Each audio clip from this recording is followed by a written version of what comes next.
नमस्कार मित्रांनो. तर मित्रांनो, ते वेळ आलेली आहे आपल्या हक्काची अंमलबजावणी करण्याची मित्रांनो. तर या व्हिडिओचा मेन उद्देश माझा आहे की प्रत्येक व्यक्तीपर्यंत आपला अधिकार म्हणजे मताचा अधिकार पोहोचवणे आहे आणि आपल्या मताविषयी जागरूकता निर्माण करणे हा माझा या व्हिडिओचा उद्देश आहे मित्रांनो. तर चला तर आपण आपल्या व्हिडिओला सुरुवात करू मित्रांनो. तर मित्रांनो, ती खरंच वेळ आलेली आहे, ते म्हणजे आपल्या मताची अंमलबजावणी करायची.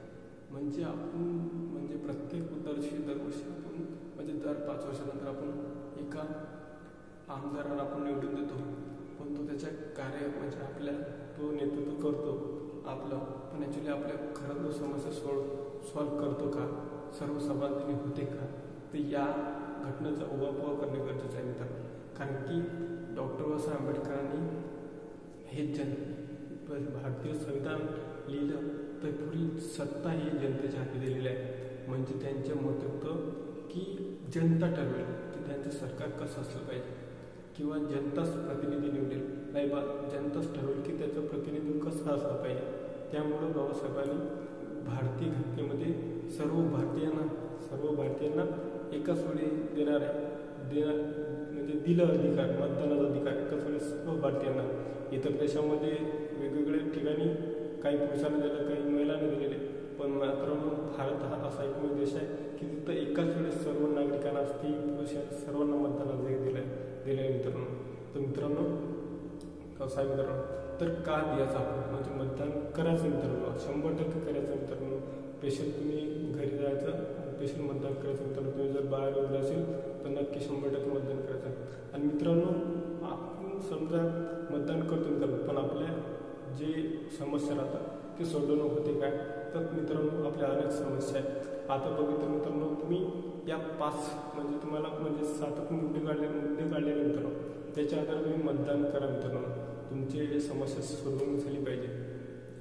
नंबर 1 मित्रांनो, एक शिक्षण. मित्रांनो, शिक्षण या मुद्द्याला का महत्त्व दिलेलं आहे, कारण मित्रांनो शिक्षण एकमेव असं क्षेत्र आहे की त्याच्यामुळे तुमचा आत्मविश्वास तर होतेच, पण तसं तुम्हाला समजदारपणा किंवा ज्ञानक्षमता हे सुद्धा वाढते. त्यामुळे शिक्षणाला खूप महत्त्व आहे मित्रांनो. आणि शिक्षण जर तुम्ही समजा बघितलं शिक्षणाची परिस्थिती, आता बघितली शिक्षणाची परिस्थिती बघितली तर आता सध्या मित्रांनो एवढं क्वालिटीचं एज्युकेशन नाही मित्रांनो. जसं पाहिजे व्यक्तीला आत्मविकास करण्यासाठी तसं शिक्षण आता नाही मित्रांनो. कारण की आता सध्या बघितलं तर 5वी ते 10वीपर्यंत 8वीपर्यंत पुरा पास होते मुलं, म्हणजे त्याला का नाही ही क्वालिटी एज्युकेशन नाही मित्रांनो. कारण की असे अनेक व्यक्ती राहतात त्यांना काही येत नाही तरी ते पास होतात. मग ते 10वीमध्ये येऊन काय करतील, मग पास होतील का ते मित्रांनो. तो जो समजा शाळेतच नाही गेला किंवा त्याला काही येतच नाही आठवीपर्यंत, मग तो 10वीमध्ये कसा पास होणार मित्रांनो. त्यामुळे शिक्षणाची लोकसंख्या घटते आणि शिक्षण म्हणून आवडच निर्माण होत नाही.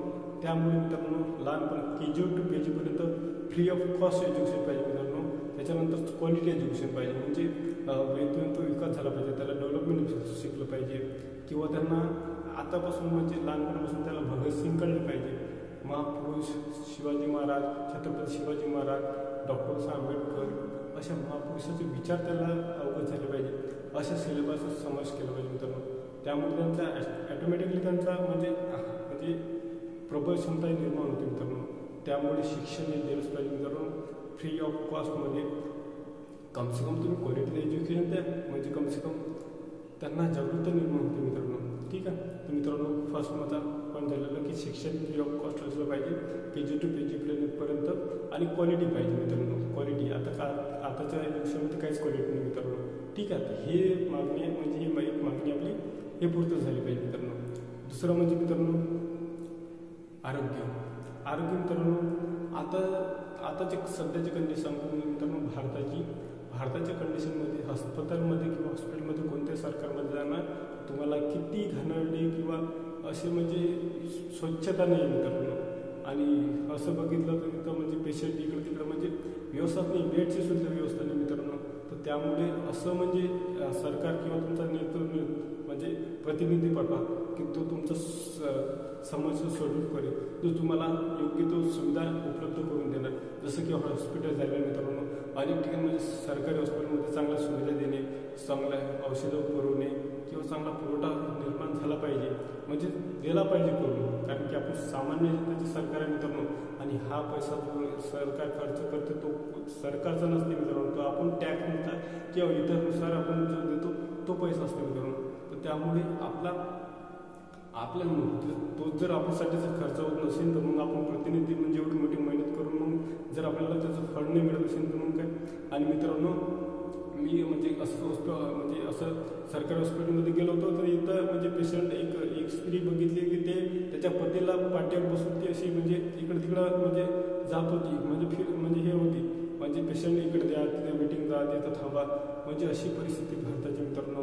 अनेक पेशंट असे खाली पसरत होते, पुढे गंदगी मित्रांनो. तर त्यामुळे मित्रांनो हॉस्पिटल हे फ्री ऑफ कॉस्ट असणे आवश्यक आहे मित्रांनो. आणि त्याच्यामध्ये चांगल्या सवलता औषधं पुरवणे किंवा स्वच्छता राखणे ही आता काळाची गरज आहे, कारण की आताच्या काळात काय म्हणजे आता स्वच्छता एवढं दिसत नाही मित्रांनो. ओके, तर मित्रांनो हा झाला मुद्दा. त्याच्यानंतर माझा मित्रांनो तिसरा मुद्दा आहे म्हणजे शेतकऱ्याचा हा 150 वर्ष जास्त झालेले आहे की शेतकऱ्याचा विकास झाला पाहिजे, शेतकऱ्याला हमीभाव मिळाला पाहिजे किंवा शेतकऱ्याचा काहीतरी आर्थिक काहीतरी विकास झाला पाहिजे. पण मित्रांनो आताच्या कंडिशनमध्ये शेतकऱ्याचा काहीच विकास झालेला नाही. कारण की मित्रांनो आता बघा, आता माझं उदाहरण घेतो मित्रांनो, जर एक कोरडवाहू आहे बरोबर आहे, म्हणजे दरवर्षी तिथं पावसाची काही चिंता म्हणजे पाऊस राहतच नाही आहे वर्षाला एक वर्षाची, आणि तिथं समजा पराठी जर पिकवली समजा, तर मित्रांनो बघा आता पराठीचा समजा भाव जास्त नाही मित्रांनो, कारण की दरवर्षीला की 6,000-8,000च्या वरती जात नाही मित्रांनो. पण त्याच्यापेक्षा खर्च एक एकर असला त्याच्यामध्ये 2 क्विंटल होते. 2 क्विंटल जर समजा त्याचा जर खर्च बघितला तर मित्रांनो 20 ते 25-30 हजार रुपये फवारणीतना ते नांगरटीपासून एवढा खर्च येते. आणि जर सरकार त्याला जर हमीभाव योग्य देत असेल तर 6,000-8,000 रुपये क्विंटल, 6,000 क्विंटल, 10 मित्रांनो एवढं भेटतच नाही मित्रांनो. फक्त एखाद्या वेळेस जर कमतरता जर कमी पीक झालं तेव्हाच मिळते मित्रांनो. आणि एवढं भाग म्हणजे हमी जर शेतकऱ्यांना चांगला जर सुखी जर समृद्ध करायचं असेल तर हमी भाव देणे आवश्यक आहे मित्रांनो. त्यासाठी अशा प्रतिनिधीचा जो आपल्याला जो शेतकऱ्याच्या समस्या सोडवून करेल, प्रत्येक म्हणजे शेतकऱ्याला कम से कम पाणी पुरवठा तरी निर्माण झाला पाहिजे, त्याची सुविधा केली योजना अंमलात आणली. शेतकऱ्यांना हमी भाव, सोयाबीनचे भाव अजून वाढत नसले ती पाहिजे 2200 रुपये आणि सोयाबीनचे भाव 3,000 रुपये. असं कसं मित्रांनो, कारण की आपण मेहनत करतो, मेहनतीचं फळच आपल्याला भेटत नसेल तर मग काय अर्थ आहे. तर त्यामुळे आपले असे प्रतिनिधी पाठवा तिथं आपल्या विधानसभेमध्ये की जो आपल्या समस्या सोडवून करेल आणि जो आपल्याला योग्य भाव मिळून देईल आपल्या पिकाला, अशा प्रतिनिधी पाठवा मित्रांनो. कारण की आता जर परिस्थिती बघितली ना शेतकऱ्यांची तर फार म्हणजे आत्महत्याग्रस्त बघितलेलं तर यवतमाळ जिल्हा प्रसिद्ध मित्रांनो. कारण की मित्रांनो अशी परिस्थिती म्हणजे अशी बिकट परिस्थिती, कर्ज काढून ते पीक पिकवतात, त्याच्यामध्ये पैसा राहत नाही आणि त्याच्यामध्ये जर पाणी पाऊस नाही राहिला तर मग कुठून येणार मित्रांनो. आणि त्याच्यामध्ये सरकार भाव नाही देते त्याला पिकाला, तर मग काय करेल मित्रांनो. मग असंच शेतकऱ्यांना टेन्शन येते मित्रांनो. आणि मग काय शेवटी मग ते जीवन संपवतात. त्यांना असं वाटतं की आता मुलीचं लग्न झालेलं काय करावं, दुसरं ऑप्शनही राहत मित्रांनो. त्यामुळे मित्रांनो आपला प्रतिनिधी असा मजबूत तिथं बोलला पाहिजे, तुमच्या समस्या मांडल्या पाहिजे. त्यामुळे अशा प्रतिनिधी पाठवा. त्याच्यानंतर मित्रांनो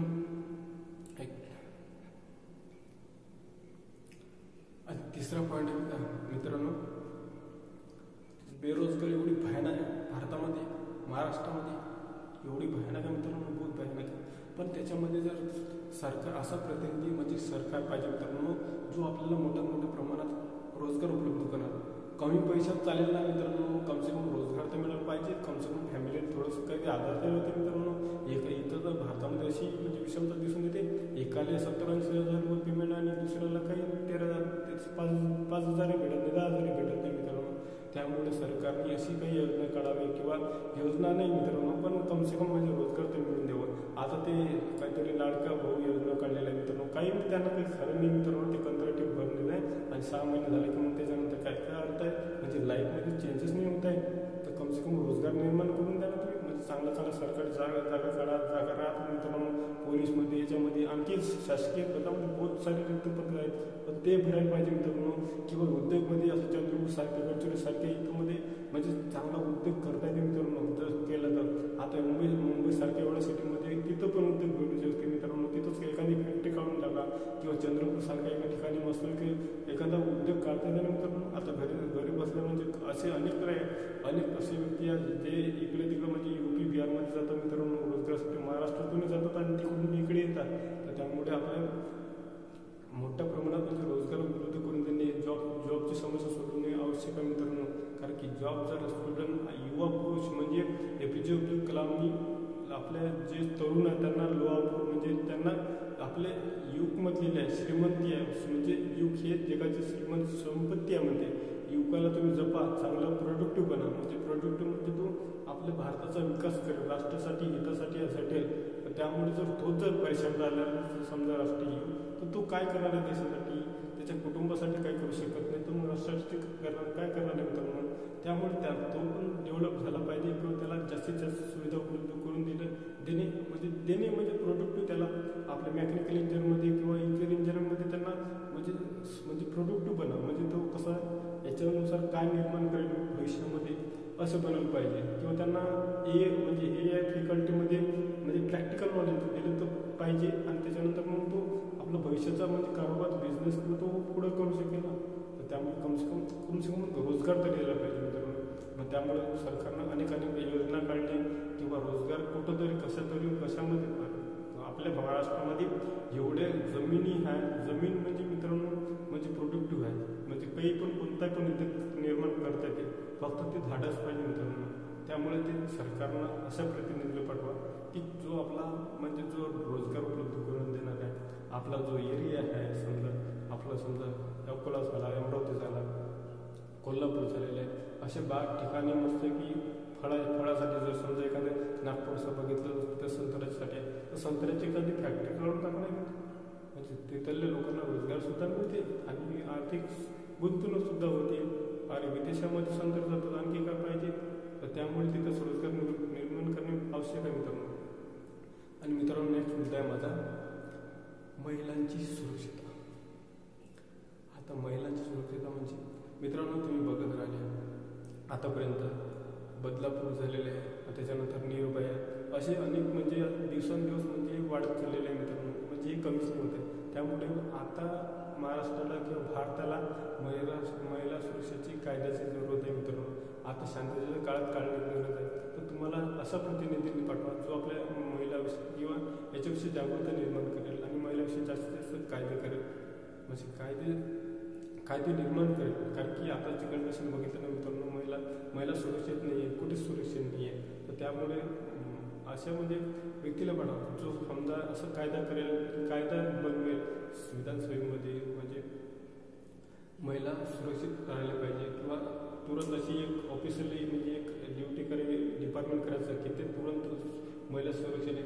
आणि त्याच्यानंतर माझं मत आहे की लहानपणापासूनच जे समजा मुलं मुली आहेत त्यांना आत्मसंरक्षणासाठी प्रशिक्षण सुद्धा द्यावे असं माझं मत आहे. कारण की ते जर समजा लाडक्या बहिणीला 1500 रुपये देऊ शकतात, तर आपल्या छोट्या लाडक्या बहिणीला ते प्रशिक्षण देऊ शकत नाही काय आत्मरक्षाचं कराट्याचं. म्हणजे असं ती आत्मनिर्भर बनते ना, कशाला त्याची जरूरत लागते त्यांना.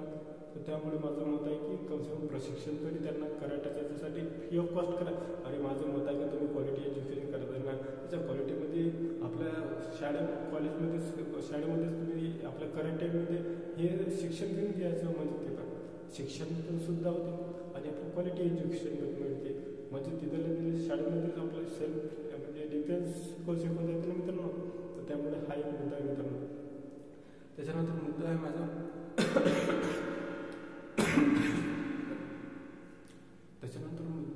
मित्रांनो पर्यावरण हे खूप महत्त्वाचं मित्रांनो.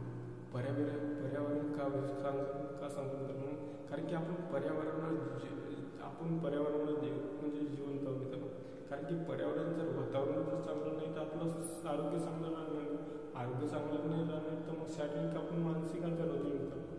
त्यामुळे पर्यावरणाला जास्तीत जास्त झाडं लावायची म्हणजे झाडं लावण्यासाठी असे योजना हवी किंवा जास्तीत जास्त म्हणजे आपल्या पर्यावरणाला हानी पोचू नये त्यासाठी चांगल्या चांगल्या म्हणजे योजना लावावी, त्याच्यानंतर मग लोकांना प्रोत्साहित करावे आणि पर्यावरणाची म्हणजे जे जिथं म्हणजे समजा कचरा झालेला आहे कचऱ्याची विल्हेवाट लावणे किंवा आरोग्य धोकादायक असे साधनं आहेत तर त्यांची विल्हेवाट लावणे, अशा अनेकद्वारे आपण पर्यावरणाचा आपण म्हणजे दोष जे झालेले आहे ते दूर करू शकतो. त्यामुळे जास्तीत जास्त पर्यावरणाविषयी योजना आणणे किंवा क्लिनिक करणे आणि विद्यार्थ्यांमध्ये जागरूकता निर्माण करणे ह्या सुद्धा आपण चांगला प्रोडक्टिव्ह किंवा हे करू शकतो. आणि याच्याविषयी आपला असा जर नागरिक जर आपण विधानसभेमध्ये पडला तर तो आपला नक्कीच तो आपल्यासाठी कार्य करेल. तर त्यासाठी अशी जागरूकता निर्माण केली पाहिजे मित्रांनो, त्यासाठी असा व्यक्ती तो पाठवा. ओके मित्रांनो, तर नेक्स्ट मुद्दा मित्रांनो आणि नेक्स्ट मुद्दा मित्रांनो गरिबी मित्रांनो. हा मुद्दा का बरं घेतला मित्रांनो, भारतामध्ये किंवा महाराष्ट्रामध्ये असे अनेक मित्रांनो गरीब व्यक्ती आहे, गरीब अनाथ म्हणा किंवा अपंग म्हणा किंवा म्हणजे असं म्हणजे मुलं म्हणा, कारण की असं रस्त्याने भटकत राहता मित्रांनो त्या व्यक्तीची व्यवस्था करणे आवश्यक आहे मित्रांनो. त्यांना योग्य राहण्याची व्यवस्था करणे, कारण की ते इकडे तिकडे भटकत आहे मित्रांनो, ते उपाशी राहत आहे तर त्यांना कम से कम व्यवस्था तरी उपलब्ध करून द्यावी, म्हणजे कम से कम गरिबी तरी म्हणजे हे होणार आहे. आता गरिबी मित्रांनो नष्ट होता नाही पण कम से कम त्या मुलांना थोडंसं आधार तरी मिळेल मित्रांनो.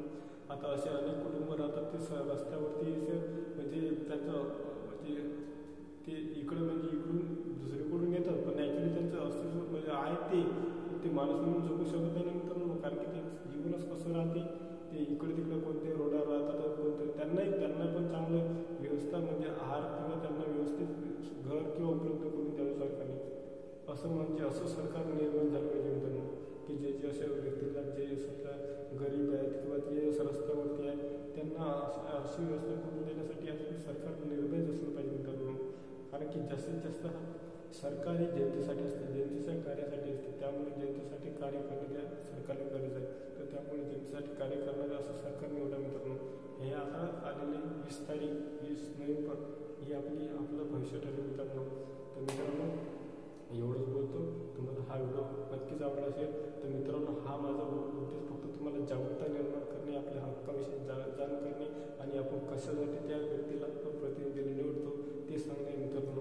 बाकी काही नाही, तुम्ही लाईक केला तरी चालते मित्रांनो, पण फक्त हा जास्तीत जास्त व्यक्तींना हा आपल्या मताविषयी अधिकार आपण कशासाठी जर तुम्हाला जर समजा कोणाला माहीतच नाही आपण कशासाठी निवडून देत आहे तर ते सांगणं समजून सांगणे हे माझं कर्तव्य होतं मित्रांनो. तुम्ही पार पाडलं मित्रांनो. तर प्लीज मित्रांनो आपल्या जागरूकतेविषयी निर्माण करा, आपला प्रतिनिधी चांगला आपल्या मुलांसाठी किंवा आपल्या परिवारासाठी, आपल्या देशासाठी, आपल्या महाराष्ट्रासाठी व छत्रपती शिवाजी महाराज स्वराज्यासारखा निर्माण करण्यासाठी असा प्रतिनिधी पाठवा जो विधानसभेमध्ये किंवा संसदमध्ये बोलेल आपल्या अधिकाराविषयी किंवा जनतेविषयी, जो जनतेचा विचार करेल, लोकांचा विचार करेल, अशा प्रतिनिधीला पाठवणं मित्रांनो. एवढं बोलतो. जय हिंद, जय भारत, वंदे मातरम, जय.